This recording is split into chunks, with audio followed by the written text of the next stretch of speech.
so people don't realize they're made by Starbucks because they don't want you to know it's made by Starbucks, right? You don't associate farmers market and fresh pressed juices with, the big bad corporate beast. Right. And so the design that went into that packaging was really, really thoughtful because it was around almost like hand script and softer, and it's very small in the back where it says that it's by Starbucks. All right, guys. Alisa Jacobs here. Met her in LA a few months ago. You were speaking at an event, and I met you afterwards. Yeah. Thanks for coming on. Thank you for having me. Yeah. I love the show. Thank I watch you. it. Yeah? Yeah. Yeah, you never know who's going to come on, right? Yeah. Yeah. So you're the co-founder of Loop Marketing Agency, which is a cultural marketing agency. Yeah, we do strategy, PR, influencer events, but it's really about rooting brands and culture. Yeah, I've never heard of a cultural agency. So what exactly goes into that? So I think that it started anchored in DEI and community and helping big brands enter culture a little bit more ethically and less performatively, if you will. But it's really expanded into just showing up well and showing up right. So whether it's a startup starting off or a corporate entity or a big conglomerate that's trying to talk to new communities and new groups, it's just storytelling. Yeah. And so we're called a change agency because it's around transformative change, but we call it a cultural marketing agency because it's really intentional about culture. I think it's important because you see sometimes, especially with bigger brands, they lose touch with their customer. Yeah, and they see them as a customer. Right. We use words like consumer, which I'm a super nerd, but like the etymology of consumer is to eat up, use up, waste. And so we look at our audience as this like transactional customer instead of building a rapport and a community and an emotional connection. And I think that's what's shifting. Yeah, a lot of big companies are obsessed with numbers, right? All about the profit margin. And that's when you see these big food companies, they buy out these healthy companies, but then they start cutting the ingredients to make Yep. more money. Yep. And frankly, the marketing jargon is really detrimental because just like you can have up to a certain number of calories or sugar and it's still zero, there's a lot of language that's really misleading. So the better for you language doesn't mean it's good for you. It might be less terrible for you. Right. Right. Sugar-free. Yeah. Right. Exactly. What's in there in exchange for Yeah, that, exactly. Got to look but between the lines, which a lot of consumers don't really know about. Because we're not educated. And it's the binding ingredients too, like all the gums and glutens and things. Like everyone thinks they're celiac or has IBS or all these conditions. We're just poisoning ourselves. And the big companies, like you said, need to kind of cut their margins a little bit. Yeah. But I think whether it's CPG and food, whether it's tech and transparency, or literally any product, that honesty and that visibility for the consumers become more and more important. Absolutely. Because we want to know what we're putting on our bodies, putting in our bodies, signing real. up for. This was never talked about when you're like buying shampoo 5 years ago, but now I feel No. like there's an awareness to it. Yeah. Yeah, I We mean, absorb everything. I even have an app. Do you? It's called Yuka. I love that app. Oh, Yeah. I love it. Yeah, it's every time I go to Target or Walmart or wherever, scan it. Yeah. If it's below like I don't know, 50, I won't get it. Yeah. And at least you can deduce from what it says. Like it's the rankings, but then also like it educates you on what it is. Right. It What's says in why. It. Yeah. So if it has a carcinogen, I won't get it. Yeah. Sometimes it'll be low because of fat, Yeah. which is debatable, but like I don't mind that since I'm skinny. But certain products literally have a carcinogen and it's telling you, why would you buy that and put it on your skin? Right. Or like fancy words for terrible toxins. Yeah. Like high fructose corn syrup, for example. And that's But one of like the worst things you could eat. stuff that's in everything. People think, or I saw a doctor say high fructose corn syrup is worse than sugar. Oh, 100%. Yeah. 100%. Which is Sugar's crazy. raw cane, right? Like it's still a drug, but it's in its natural form. Anything in its natural form or closest to its natural form is going to be healthier and more holistic and better for you Yeah. than whatever we come up with in a lab. And I think that's probably universally true. Maybe not, don't quote me on that, but it's generally if there's less ingredients, pure ingredients, if you can read them and pronounce them, Yeah. you're in better shape than the laundry list of maybes. Agreed. So how did you get into this? Were you working at another agency and you saw something you wanted to improve on? You know, I've worked in a lot of different fields, and I know that sounds strange in this day and age because everyone's such a multi-hyphenate, but as I was coming up, you were really like unilaterally in your vertical. So like you're in this company or that category or this industry, and I've always been across lots of categories, but also lots of functions. So I run a marketing agency now, but I actually was an advertising agency for a while on brand strategy and creative. So I was doing things like the Own Your Pretty campaign for Too Faced Cosmetics and Stila and other things like that. And we actually had CVS as a client at one point when they Oh, were launching their first better for you food. yeah. And I am the worst. Like I used to get in college, like those Kirkland bags of trail mix from Costco. I got that And it too. was like a snack pack for me. It was supposed to be for like a family of 6. Yeah. But CVS was launching their, I think it was like gold standard or something, or standard label, whatever it was. It was this trying to make it a health product. And we had to really work with them on, you can't say things like that because it's still chocolate in the trail mix, right? And so, yes, these are nuts and mixes and healthier options, but how do we make the creative, the label, the logo, the language all really resonate and still be true? And I think the most fun I had working on something like that was actually launching with Starbucks the Evolution juice. You know, the like juices. Are those the colorful ones? Yeah, I've had those. Yeah, so people don't realize they're made by Starbucks because they don't want you to know it's made by Starbucks, right? Huh. You don't associate farmers market and fresh pressed juices with, the big bad corporate beast. Right.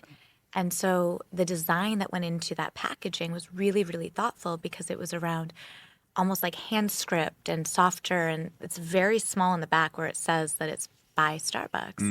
And I think you see that with absorptions and acquisitions, like whether it's PepsiCo or Coca-Cola or Nestle or any of the big CPGs, when they acquire these mom and pop shops or cool startups or healthier brands, they can't kind of sticker and pray. They Right. have to like sort of uplift them and let them be what they are. Yeah, no, for real. I get upset when one of them gets acquired because I know within 3 years they're going to remove all the good ingredients and Yeah. make money. I will say what I'm really interested in is the tech enhancements now. So like we have one water client. I think you actually met him, but they have frequency enhanced Oh, water yeah. technology. And so for Perform H2O, like even if fingers crossed, ultimately they were to get acquired, you can't fake the funk with technology. It's patents, it's Yeah. copyrights, it's scientists and doctors involved. And so you might be able to play with the makeup of, certain pH balances or electrolytes. Yeah. But when you're magnetizing or working with energy and frequency, that's a different That story you told me ballpark. about that product was mind blowing. It's insane. So you literally, I remember you had a tequila shot, you took it, and it was gross. And then you put it on it for what, 10 minutes? 5. 5 minutes, and then you took the shot and no chaser needed. Yeah, so the technology works on all different things, including like apparel, other liquids. I found it the most mind blowing on the tequila because I had worked in liquor for so many years. Like, I don't drink much, but I know the flavor profiles, right? Right. So, like, I'm the person that at a cocktail bar, I'm so annoying. I will read every cocktail, Yeah. almost like I'm reading recipes. Like, I'm Wow. so interested in it. And then I'll be like, can I have water? or like mint tea. Because I really only drink tequila or wine when I drink anyway. Yeah. But tequila is a very pronounced flavor profile, and especially brands that I worked on. And I've worked on a lot of tequila brands. So when he did that demonstration for me, it was the Evolved Co's the client, I was blown away because I know how impossible that is to manipulate. So then when you see it on the water and you can kind of feel the benefits of better absorption, things like that, it's fascinating. Yeah. But I think technology in general is to enhance, not to replace, right? Like it's not going to ever, supplant spring water. Great spring water is always going to be great spring water. Right. But I think in the same way that like we start bringing in AI technologies or different platforms and protocols for agencies, companies, podcasts, it's just to make it move better and faster. Agreed. And so I think we've been very open to that, at least at our company, like Yeah. really integrating that. It's made my job amazing. Yeah. It comes up with questions for guests. It comes up with, so Oh, wow. whenever I go to a new city, I want to film, right? Yeah. So I'll literally ask ChatGPT, hey, I'll be in this city. Come up with a list of 50 interesting people that would be a good guest on my show. Interesting. And it'll pop That's a great out prompt. people. And then I'll get an email script from ChatGPT on how to outreach to them, get their email. And it just saves me hours Yeah. a week. I actually think it's funny. I'm processing because we had obviously met digitally and we're kind of like pen pal friends online Yeah. and actually hadn't met in person until just a couple months ago. but it was very organic, right? It wasn't like a pitch in either direction to come together on this. I actually think it's an incredible research tool and also a connector. Like you can find things that you have in common, psychographics, not just demographics, and find ways to connect with people that might be points of affinity or relatability that you wouldn't even know until you get to talk to them more. Yeah. No, that's true. Yeah. Because at our level, there's a lot of mutuals. Yeah. So that's important. And it allows you to not just research and source better, but do your job better. It doesn't look like we're never going to have ChatGPT write our press releases or like plan our events. Yeah, yeah. But if I find ways that my team can utilize it to be more efficient, more productive, even just like cross reference to double check and make sure, like, even from a content perspective, when you're in bulk and batching, how to replicate at scale, I don't think it's a scary thing. I think people that don't understand how to use it are wary Right. of it. But AI really is just going to enhance and add efficiency and allow for more personalization. Absolutely. That's the biggest And thing. you can use it for personal too. Like when I travel, it picks my restaurants. It finds me the cheapest flights, finds me good hotels for cheap. Yeah. Like it's crazy. It's like having a little assistant that can like mine the web for Yeah, you. with no emotion. So it's just pure logic. Yeah. Sometimes, assistants. No, I'm just kidding, Richard.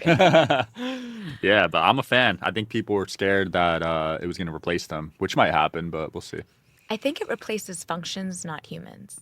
I think that AI can replace some of the admin and ops and grunt work that we all do. But I think what it's going to unlock is a lot of potential for creatives and creators and operators that would be spending their time differently if they didn't have to be doing database entry or researching or editing every single millisecond, Right. right? And so I actually think we're going to have another creative renaissance as a result, because imagine what all that free time is going to be used for. Because when we free up time on my team, it's not like, bless my team, but like they suddenly get hours back and like, Yeah. for free. It means we can do more, that we can perform better, that we can move faster. It also takes the emotion out of business, because if everything's sort of data driven, so much of what I do and I think of what we do is it's the humanity of it, it's the connection, right? And so some of that is art and intuition and your experience. But when you can back that up with data, with science, with analytics, and really test and learn, you move more quickly. Absolutely. You're not going to be failing slowly. You're going to fail faster and to be better. Yep, agreed. It could shorten that window for you because it took me 5 years to make a certain amount of money. Yeah. But now with AI, if I had AI 5 years ago, it probably would have taken me half that time, Yeah, which is crazy. And Yeah. it's like $20 a month for ChatGPT. I know. I mean, it's so affordable. It's not like For now. Yeah, for now. It's not like it's gatekeeping information. No, it's actually the key. I literally think like ChatGPT and some of these tools are the key to the lock for that gate-kept information. Even financial literacy and infrastructure, like we all learned how to be entrepreneurs by a lot of no's, right? Like navigating no's, a bunch of failures to get to the wins. And I think it also helps you have a little bit less of a win-loss ratio, Yeah. right? It does. Because you can just shorten the runway. Yeah. I used to let the losses get to me, but I think they're necessary in business. Yeah. You know, How would it affect you? like if I lost a client or just, I would be hard on myself. Yeah. You know what I mean? I think we're also groomed to believe that any rejection is internalized, right? So, like, if you don't like me or I don't like you or a customer leaves or a client leaves, we always feel like we did something wrong. We're either too much, not enough, something's broken, something's wrong. And I think, people talk about, rejection for redirection or protection in relationships, but I think that's true in business too. Yeah. Where, like, when I look at the times that I've had any challenges, mostly inexplicable, like, it's very rarely that something is just like, I don't want to move forward. It's these wild, like, someone goes bankrupt or something happens, or like, it's always something dramatic. Yeah. And I'm like, how do we have these things where we either don't have a renewal or we're having to chase checks or whatever? Every single time that I have had physical removal of people, places, or things, it was clearing clutter for something so much greater that I think I'm pretty imaginative. I think I'm Yeah. pretty innovative, pretty thoughtful. We are never dreaming as big as what's for us. Wow. And so when we're blocking our blessings or we're blocking our space with all this clutter, if you don't do that, like, purge sometimes, if I had a roster of 5 clients and I had no space and no scalability, and I got my dream client or my dream job or my dream project overnight, that becomes a opportunity cost. And so sometimes the space is what allows things to come in. And none of us want to believe that because we were taught that if you're good at things, everything stays. Yeah. That's not how it works. No, it's good advice. I was actually on your Instagram before this. You said the more space you give yourself to be present, the more productive you are in work. 100%. And it's been a very hard learned lesson. Yeah. Hard earned and hard learned. I am a doer. Like, I am very much like, yes, I'm a dreamer, but in business, I'm nonstop. And Same. I'm also a little older than you. So it was like that team, no sleep, workaholic, never not working. Yeah. Caught up. Yeah. Well, and it was also glorified. Yeah, it was. The way the creator economy and what entrepreneurship in the digital world looks like now, at the time, whether you're an executive or an entrepreneur, it was like if you were sleeping, you were lazy. Like there was no room for rest. There was no biohacking conversations in boardrooms.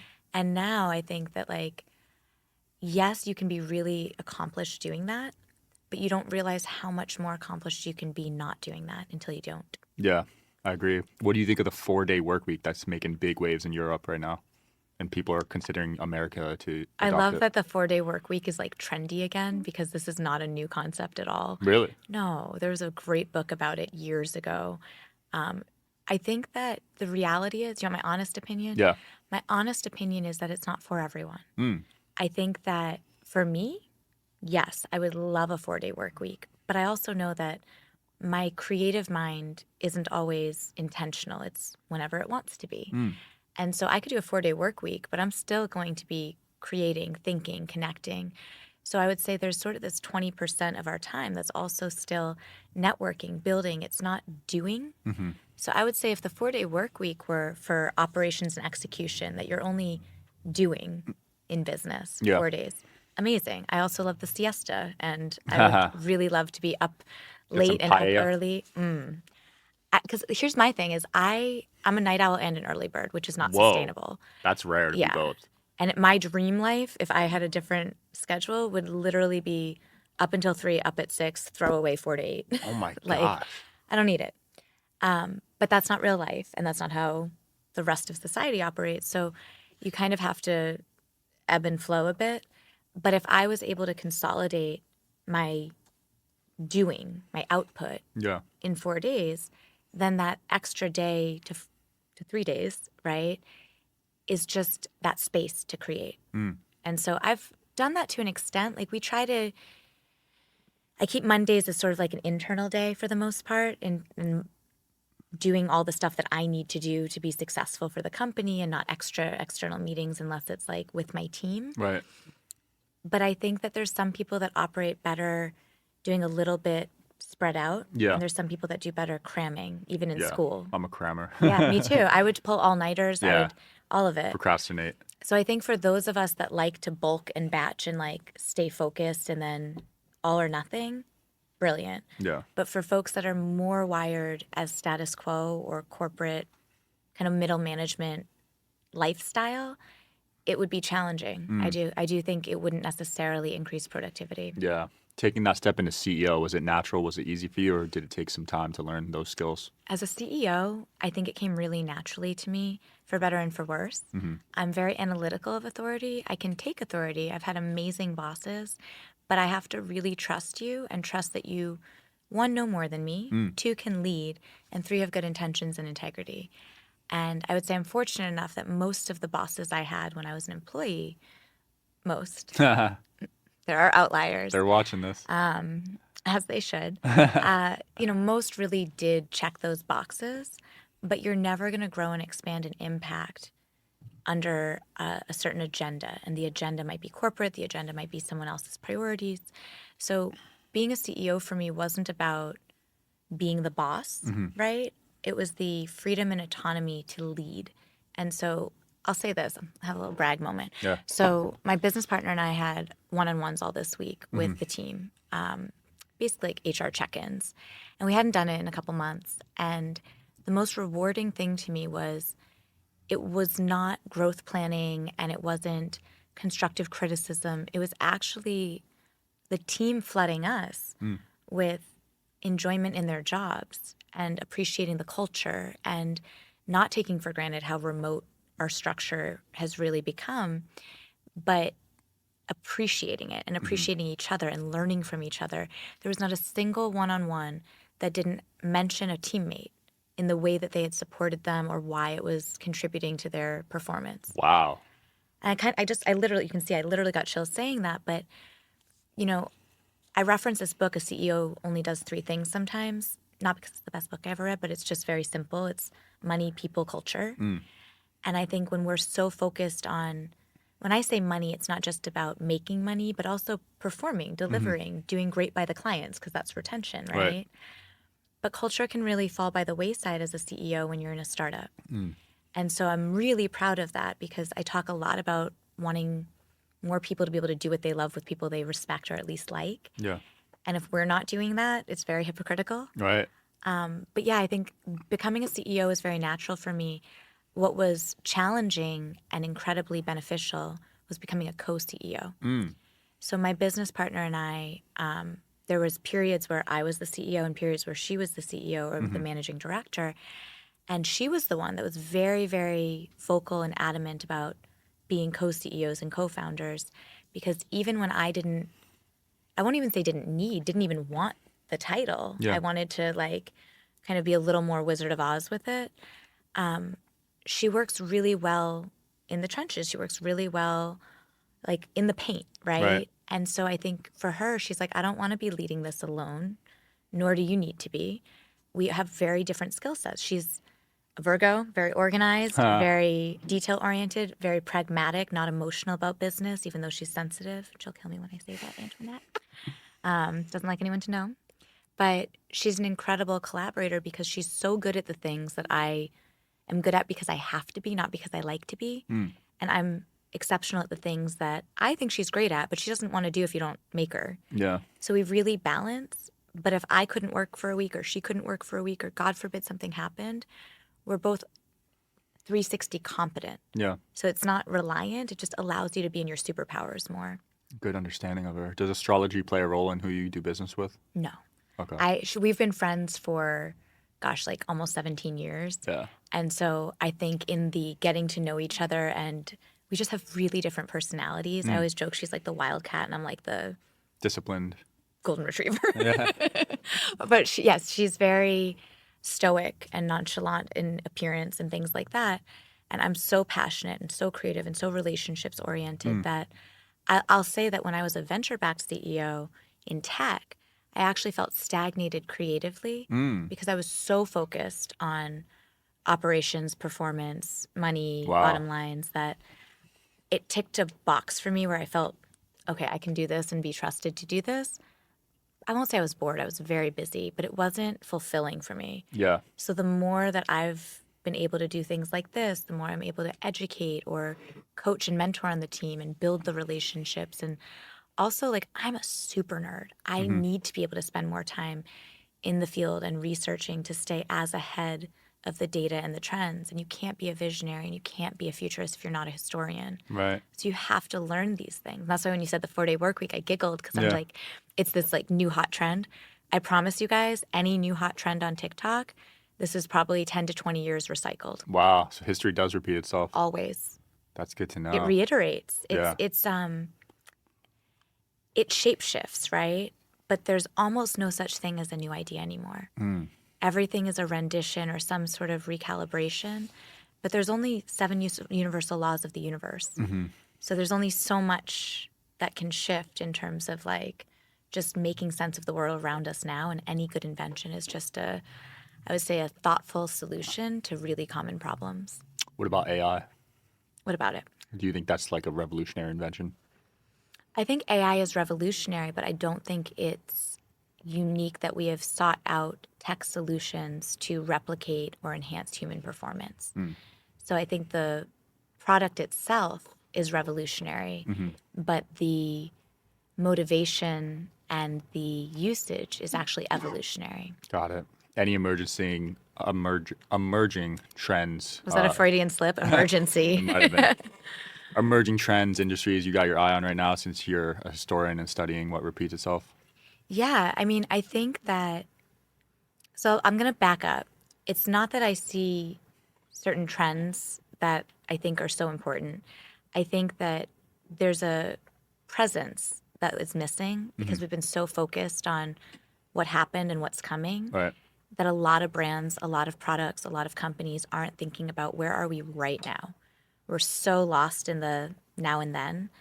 And so what I'll say is I think that what's trending, whether it's technology or IRL, is connection. And authenticity, thank God. Podcasts are taking off. Yeah. But the podcasts that are doing well are the ones that are, we don't have talking points. Like this is a conversation, right? Yeah. The podcasts that are doing well are because you're relatable and likable and you're not perfect. I'm not perfect, right? I think 10 years ago, polished, packaged precision was what, Yeah. Talk shows killed it 10 years ago. yeah, when we wanted to admire, right? If we were going to aspire to be you. Now I think inspiration is even more important than aspiration, and relatability is more important than even admiration. Because yes, I want to do it like you because you have achieved this or that, or you have this number of followers or made this much money. But beyond one episode or beyond one purchase, what's going to create like longevity if I don't actually connect? Yep. And I actually think that what happened with the pandemic, what's happened at a global scale with world affairs, and just the dissolution, at least domestically, right? Like in the US, we're really fragmenting and in silos as communities right now. And it's really a tough time, I would say, socially. But that means people are desperately desiring connection. And so if you talk about a company produces a brand, that's not real. A company produces a product. People make brands. Brands are emotions. Brands are storytelling. Brands are affinity and connection. So you can have a great product with an audience. You might have millions in your audience, but is that going to convert either to sale or to ongoing engagement if there's no foundation there? Right. We like followers, but we are not really understanding fans. And fans are advocates, evangelists. They participate, they engage. Yep. Followers, audience, listen, and that's great. And for the ego, it's wonderful because it's this big audience that wants to hear you. But they also need to connect in community. And I think like even when you talk about AI, I think it's 91% of customers desire personalization or are more inclined to buy if it feels customized or personalized. Wow. AI can do that for anything without scaling a company overnight with good prompts. Absolutely. You think about the creator economy, it's like I'm going to get the numbers wrong, but I think it's like $156 billion economy right now, Jeez. on track for over 30% increase by 2035. Crazy. It's insane. But what makes a creator have an audience that stays with them during that period is like not sales funnels and migrating traffic and transactional deals. It's connection, it's community, it's the giveaways and the freebies, it's the incentives, it's the conversation, it's rewards, Yeah. right? It's the gamification of the experience and things that are different or new or exclusive. And I think a lot of companies are getting better about it and creators too. But I think there's a lack of intentionality sometimes. And I would just add that like community matters. And I think we don't always know what that means though. But I think it's something around like 23% of companies that have like true community increase in are more 23% more valuable or 30% more valuable in revenue. Wow. Yeah, because they're repeat orders, right? It's the engagement. Look at Lululemon. I mean, they got cult audience. People love their products. They rave about it. I just bought some pants. Did you? Yeah, and they used to be like a brand for females like 5, 10 years ago. Yeah. I mean, and I think they figured out what do you all like? One thing I think is really interesting is we talk about building communities a lot. And I love that. I think at the end of the day, you do have to have a destination. And if you build it, they will come or go to where they are. Yeah. But I think facilitating communities is more important because it's not just about how I connect with you or how I connect with my consumer. It's how do they connect? So I think like a Lululemon or any of these aloe sports companies, et cetera, they are helping the consumers connect. Yep. They're creating meetups, experiences.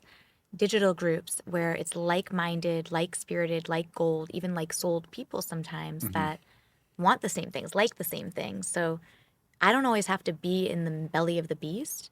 You don't have to be the figurehead of your community even. You just need to have a value to offer them. And Yeah, a lot of times it's each other. absolutely. Alisa, it's been fun. Where can people find your agency and more about you? Thank you. We are at www.loopstudios.com. That's LOOPSTUDIOS. You can find us on Instagram and anywhere else at loopsays, LOOPSAYS. And I'm Ginger Jacobs on everything. So What a name. GINGERJACOBS. Don't forget that. We'll link it below, guys. Thanks for watching. Thanks for coming on. Thanks, Sean. See you tomorrow.